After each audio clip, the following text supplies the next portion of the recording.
asuntos de actualidad mediante análisis y mediante debate, que consideramos que es fundamental.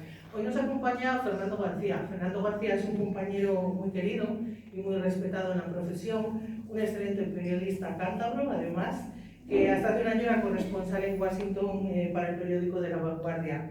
Bueno, él es licenciado en Ciencias de la Información y Periodismo por la Universidad Autónoma de Barcelona y comenzó su carrera profesional en el Centro Regional de Televisión Española y en el periódico Alerta, cuando el Alerta era una etapa de éxito, cuando era el periódico más vendido y cuando tenía una extraordinaria nómina de periodistas y de reporteros gráficos, aunque a veces pues, la historia se nos haya olvidado, ¿no?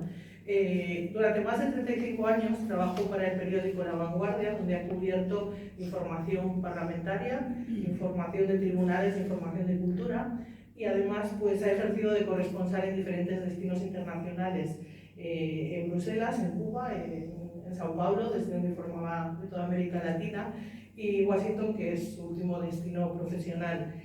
Precisamente, aprovechando la experiencia de este último destino, de esta última corresponsalía, hoy está aquí con nosotros para analizar lo que ha querido titular el abismo de las elecciones americanas, de las elecciones presidenciales en Estados Unidos. Buenas tardes, Fernando. Hola, buenas tardes.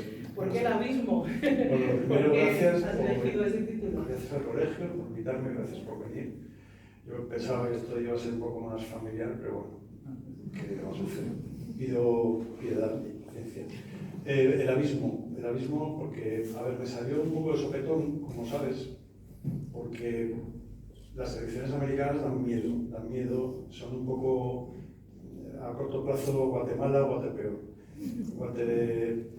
Peor es si gana Trump, ¿no? Trump es una opinión, pero bueno, hay hechos contrastados que respaldan esa afirmación, ¿no? Yo creo que Trump puede desatar una catástrofe geopolítica, realmente, enfrentarse mucho más de lo que ya se ha enfrentado Biden con China, puede cuestionar la OTAN, que a mí a lo mejor eso no me parece nada mal, pero bueno, puede desmantelar o terminar de desmantelar Naciones Unidas y un montón de organizaciones internacionales. Va a imponer todo esto si cumple y hasta donde pueda cumplir, pero con una diferencia sobre el anterior mandato, y es que ahora lo tiene todo más organizado, más pensado, el personal más elegido, planes más concretos. Puede también imponer aranceles generales a todo, ¿no? Con lo cual complicaría el comercio internacional, y eso un poco en el exterior, pero en el interior puede echar a 11 millones de inmigrantes indocumentados, eso es lo que ha prometido, comportarse como un dictador el primer día, y eso a efectos de ordenar la persecución judicial de todos sus adversarios, intentando manipular los tribunales, como ya ha empezado a hacer, y poner en libertad a los 170 condenados de momento por el golpe de Estado que él instigó el 6 de enero del 2021. Y bueno, también intentará depurar y desarticular en lo posible algunas agencias gubernamentales que no les son favorables, o bien cambiarlas a su favor, eso va de suyo casi. Pero, por ejemplo, el FBI él lo odia y quiere otra cosa, ¿no? Tiene ideas muy locas, pero es un tipo que ha demostrado capacidad para ponerlas en práctica hasta donde la economía y la gente sensata, la poca gente sensata que queda en su entorno, le puede frenar, ¿no? Si Trump pierde, y este es el otro lado del abismo, que es un abismo a corto plazo, si Trump pierde, va a disputar el resultado, seguro. Y eso puede generar otra vez un escenario de violencia, o otro golpe de Estado, o lo que sea, confrontación, porque este tío tiene muchos locos armados muy peligrosos detrás. Esto puede parecer una exageración, porque claro, parece como apocalíptico, ¿no? Pero es que ya pasó. O sea que no estamos hablando de algo muy hipotético. Por lo demás, si se supera eso y Kamala gobierna, Kamala Harris, yo creo que dará más estabilidad, es un poco lo que ya sabemos, incluida una cosa que en general yo creo que en este país no nos gusta, ¿no? Que es la continuidad del apoyo a Israel en el genocidio contra el pueblo palestinos, vamos. Yo lo llamo así con todas las de la ley, me lo he estudiado un poco y creo que es así. Bueno, la verdad es que se ha abierto un escenario más inquietante quizá del que en un principio vimos en España, que conocemos a Donald Trump muchas veces por las salidas del tono o por las barbaridades que dice, y quizás no teníamos esa visión tan abismal y tan de apocalipsis, efectivamente. Yo pensaba empezar por un poco más suave, vamos a ir paso a paso y vamos a hablar de todas esas cuestiones porque que ya han entrado, en las que ya has entrado directamente y que es así ese panorama exactamente. Después de 20 años haciendo periodismo en España y en otros destinos, en Europa y América, tú llegaste a Washington en septiembre de 2021. ¿Tú cómo has vivido esa experiencia como corresponsal español en Washington? ¿Pisaste la moqueta de la Casa Blanca? Es decir, ¿cómo se vive eso? ¿Y qué sociedad veías ya entonces que ha llevado hasta donde el escenario que nos estás contando ahora? Bueno, a ver, yo he viajado por Estados Unidos todo lo que he podido con los problemas presupuestarios del diario y demás, y durante 2 años. Es decir, tengo que ser modesto en esto porque no conozco mucho Estados Unidos, conozco lo que he podido, ¿no? Tuve una decepción personal con el país porque, a pesar de que Washington es una ciudad muy agradable y tiene cosas estupendas, ¿no? Tiene unos museos fantásticos y la mayoría gratuitos. Es una ciudad muy, muy paseable, muy habitable, bueno, salvo que te peguen un tiro, que es una cosa que no es tan difícil. Allí pues una ciudad mucho más violenta ahora que Nueva York, cosa que se puede desconocer, pero es así. Pero me decepcionó la crueldad del sistema, incluso de la sociedad, y de esa especie de régimen, porque es profundamente individualista, es muy cruel con la gente desfavorecida, muy insolidario, y tiene un concepto de la libertad que ahora se intenta, o algunos intentan importar aquí, que es de egoísmo e insolidaridad absoluto, ¿no? Dicho lo cual, el ambiente que yo viví era muy bueno, de compañeros estupendos de todos los países, y que si quisiera moqueta de la Casa Blanca, sí, un poco. Incluso cuando vino Sánchez, pues el despacho Oval y tal, ¿no? Todo es un poco más pequeño de lo que parece, eso lo habrán vivido todos los que están aquí, que en la tele algunos espacios parecen muy grandes. Y lo que más pisé es la sala de prensa, que también sale mucho en las películas y en las series. Eso es una cosa muy cutre, o sea, muy pequeña, con unas condiciones bastante lamentables para los periodistas, y realmente con un sótano donde trabajan las agencias internacionales, con unos pupitres así, que dices, pero bueno, pues vale, ¿no? Y yo creo que eso es un ejercicio de dominación, porque se ha intentado y se ha planteado varias veces una reforma y no se ha conseguido, ¿no? Por lo demás, lo otro sí es bonito. La parte privada es estupenda, depende de quién esté, porque si está por ejemplo, puede ser muy hortera todo, ¿no? Porque, bueno, en mi opinión, todos son gustos. No, aquí tenía un estilo bastante majo y tal, y los jardines son estupendos, eso sí.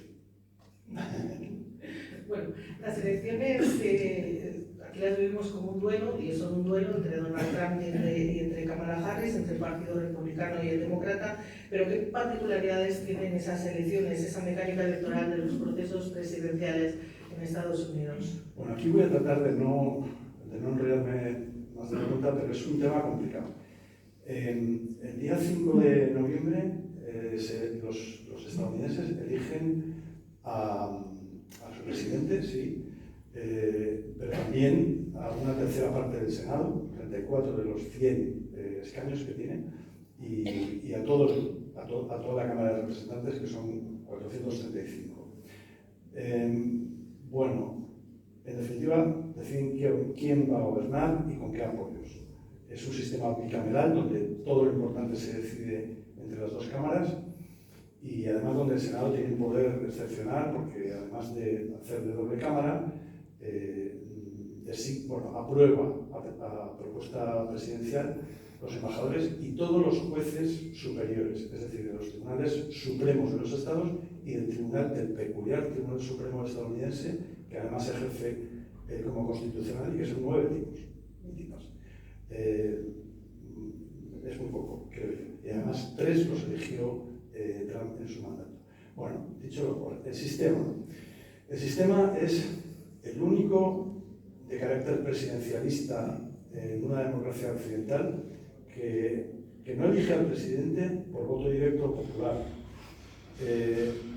sino por un mecanismo que es un engendro, diría, y que está muy discutido, porque procede de 1878, cuando los padres fundadores no se ponían de acuerdo, ellos y los estados, en quién debería tener qué representación y cómo se elegía. Entonces llegaron a una cosa que es un poco tremenda, que es los votantes van y en su papeleta figura, pues, voto a Kamala o voto a Trump, ¿no? Pero lo que están votando es a los compromisarios de su estado, que son esos numeritos que hay ahí, y lo votan de tal manera que si gana Trump en ese estado, se lleva a todos los compromisarios, con lo cual la minoría que puede ser muy abultada, que ha votado, por ejemplo, el 48% a Kamala, se queda sin nada, ¿no? Bueno, además, los estados, esos numeritos corresponden a los representantes de los estados en el Congreso, numéricamente, o sea, porque son otras personas. Entonces, así como el Congreso tiene una representación teóricamente proporcional a la población, porque esto es más complicado, en el Senado todos los estados tienen 2 miembros, ¿no? Eso ya pervierte un poco la proporcionalidad, porque da a California, ¿no?, que es el estado más grande, los mismos senadores que a Ohio, bueno, yo que sé, que a Nebraska, a cualquiera, a Maine, ¿no?, que es proporcional.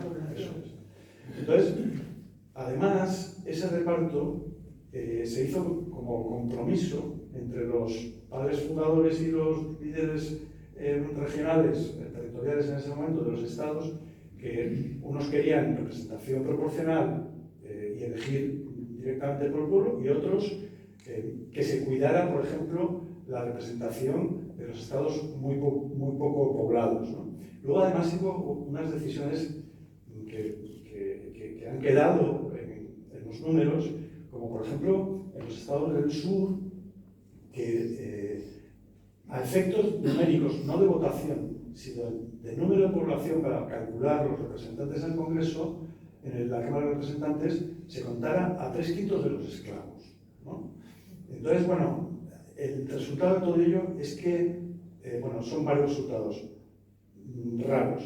Uno es que están sobre representados los estados con menos población, y además los estados más rurales, y además los estados más al sur. Eso suele favorecer a los republicanos. Y el otro resultado es que puede darse, y se ha dado recientemente, se ha dado varias veces en la historia, pero recientemente con Hillary Clinton y en el caso de la elección de Bush, ganaron los demócratas y también, bueno, Hillary Clinton, efectivamente, ganaron los demócratas en votos nacionales, pero por mucha diferencia a lo mejor, pero perdieron la presidencia porque, por la peculiaridad que antes describí, de que los ganadores, los candidatos ganadores se llevan todos los compromisarios, y por esas representaciones, por esa perversión de la representación, puede darse el caso también con Kamala Harris de que gane por 7 millones de votos en el conjunto del país y pierda las elecciones, porque tiene que llegar a 270 de los 538 compromisarios, y eso se consigue por un método muy indirecto. Creo que esto merecía la pena explicarlo. Espero que no se me hayan perdido mucho, porque yo realmente me he perdido bastante. Lo que llama la atención es que nunca han intentado cambiarlo, aunque sistema es proporcional. Está muy disputado, pero es que habría que cambiar la Constitución. Y para cambiar la Constitución es un lío, y además les tiene que interesar a todos los partidos, y por ejemplo los republicanos no están para nada por la labor. Es como, bueno, cambiar la Constitución es un horror allí, ¿no? Como las armas, la segunda enmienda, ¿no? También. Sí, se puede limitar, pero el derecho a poseer y portar armas es como sagrado, es la segunda enmienda de la Constitución, ¿no? Y ya que estamos, me enrollo un poco más, quizás no nos damos cuenta de que aquello se inventó cuando había balas de plomo de estas, ¿no? Y no fusiles de repetición como AR-15, que son los que prefieren los asesinos en serie, y esta facilidad para matar. Bueno, eso queda porque ha ido pasando en la historia y es otro engendro, ¿no? Pero es que la democracia de Estados Unidos está llena de engendros. O sea, es un modelo para todos nosotros, supuestamente y tal, pero en realidad, y hay más cosas que contar, ¿no? Es más imperfecta. Es mucho más imperfecta y mucho más pervertida que algunas de nuestras democracias, que también tienen sus fallos, por supuesto. Me he extendido un poco. No, para eso estamos, para que además conocer todos los entresijos, ¿no? Que yo creo que es interesante. La primera vez que Donald Trump se presentó a las elecciones en Europa pensamos, ¿cómo va a ganar un señor tan excéntrico, ¿no? Al que, como tú dices, yo conocía por el Ola, pensaría las casas esas doradas que tenía, ¿no? Y las mujeres eran fantásticas. Y decía tantas barbaridades que a nosotros nos parecía increíble. Y de enfrente tenía a Hillary Clinton, que pese a que había sido un poco discutida, porque parecía de la élite para su partido, pues nos parecía como la persona que era más, que con más sensatez podría ser presidenta, ¿no? Y curiosamente, bueno, sacó más votos, pero como tú bien has recordado, pues fue presidente Donald Trump. De Hillary Clinton, en esa ocasión dijeron que ella era como el hielo y que Donald Trump era como el fuego, ¿no? Lo decían los analistas políticos para justificar que aquellas campañas habían chocado, ¿no? Y que Donald Trump se la había arrebatado. Ahora Donald Trump vuelve a ser candidato, se suponía que era un candidato más debilitado por todos los procesos electorales, por todos los procesos judiciales. De hecho, yo creo que en Europa pensamos que no iba a llegar hasta el final, hasta poder ser nominado como candidato, y además por esa narrativa de improperios y de desinformación constante de la que presume, de la que hace gala. ¿Qué cualidades ven en Donald Trump sus elecciones y sus electores, y qué perfil tiene? ¿Y qué hace su propio partido con un candidato así? Son muchas cosas, pero bueno, a ver, el perfil de Trump, eso está bastante estudiado, es un hombre, porque votan más los hombres, blanco, protestante, que vive normalmente en zonas, en ciudades pequeñas o zonas industriales o rurales, y que tiene pocos estudios. O sea, los universitarios le votan mucho menos, y las mujeres también. La pelea ahora mismo está en los indecisos, las minorías y los independientes que no siempre votan a un mismo partido, ¿no? Pero hay bastante gente de esa franja en Estados Unidos, ¿no?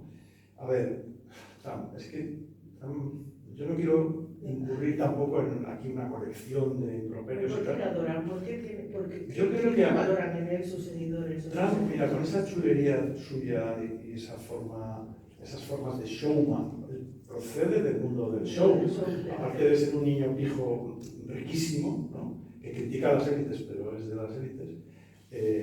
Él llegó a la política directamente de un programa de show que se llama The Apprentice. Hay un reportaje sobre eso, ¿no?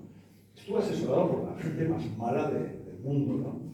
Sobre todo por Roy Cohn, que fue el fiscal de los Rosenberg y que fue la mano derecha de McCarthy, un tipo realmente malísimo. Y le aconsejaba lo que él sigue poniendo en práctica.